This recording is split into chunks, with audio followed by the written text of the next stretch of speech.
Харин юу болоо чи? Намайг баг байхад айгүй олон хон ямаа нэргүүлсэн байхыг би харж ирсэн. Тэр сая санаанд ороод яг айж хөөх гэж шин. Тэгтээ тэр үед урдчилсан сэргийлэх мэдээ бага байсан баг тэгээ. Харин тийм баха. Ерөн бол энэ аяг цахилгаанаас урдчилсан сэргийлэхийн тулд юуг анхаарах ёстой гэдэг юм болоо. Бид л мэдгүй юм л та хоёр өсөө. Минээс нэг мэрэгжлийн хүн байна. Хоёр найзтай зөвлөгөө өгсөн дээр баха. Тэгэж. Аяг цахилгаанаас урдчилсан сэргийлэхийн тулд дараах хэдхэн зүйлүүдийг л анхаарах хэрэгтэй. Цагаагаарын мэдээ сонсох, тэнгэр муутхыг ажиглаж сурах.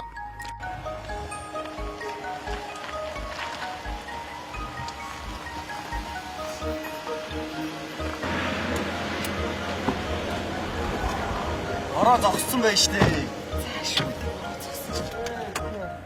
Яахан болчихсон шүү дээ. Сайн шүү дээ. Алцсан шүү. Харин тийм. Саяны бороо гэж тооцоолж агаар сайхан биш үү те? Харин тэглээ. Сайхан чийг өгөөд. Чийг Бид өгөхдөө сайхан байна. туршлахгүй шүү. Өнөөдөр цаг агаарын мэдээ сонссон юм уу? Уг нь сонссон. Төр зургийн бороо орно гэсэн байсан болохоор нэг тоогоогүй штэ. Гинтийн тур зураг гэхээр л хамгийн аюултай байдэн штэ. Тэгээ одоо бид нар өөрсдөө ингэж тоохгүй тоомжроо явснасаа болоод аяг цахилгаан цохиулвал яана. Тэгээ бид нар ингэж болгоомжгүй байснасаа болоод ингэж гамшиг орсол төгтөөд байгаа юм штэ. Тэгээ цаг агаарын мэдээ сонссон. Тэгээд дуу цахилгаантай бороо орно гэж мэдсэн бол заавалчгүй урдсан сэргээл харах хэмжээ авах хэрэгтэй байдаг байхгүй.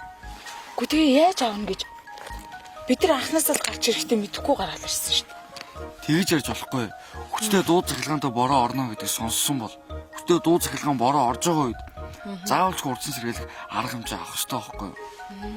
Тэрвээ та хоёр тэр арга хэмжээг мэдгүй бол би хэлэдэггүй. Оо за тэгэлдэ. Бид хоёр аюулгүй байдлаа хангана. За та хоёр сайн сонсчих заяа. Радио болон утсан холбоо хэрэглэхгүй байх, утсаа унтраах хэрэгтэй. Өөрийн биеэс төмөр идэллийг зайлуулах. Өндөр уулын орой нүцгэн тал газар хадан дээр байрлахгүй байх. Цахилгаан мотор техник хэрэгслийг унтраах, морь болон унаанасаа буух. Нэг дор бөөнөрөө байхгүй байх. Автомашин ундаг дугуй болон шонгийн мод зэрэг өндөр зүйлсээс хол байх. Би сая аянга цахиж бороо ороход авах хэрэг авах арга хэмжээг мэдэж авлаа ш. Тэгэхээр ер нь урдчлан сэргийлэхэд ямар арга хэмжээ авд юм бэ? Маш зөв. Одоо л зөв ярьж штэ. Одоо би та хоёрт урдсан сэргийлэх ямар арга хэмжээ өгдгийг бүдийн сайхан хэлээд.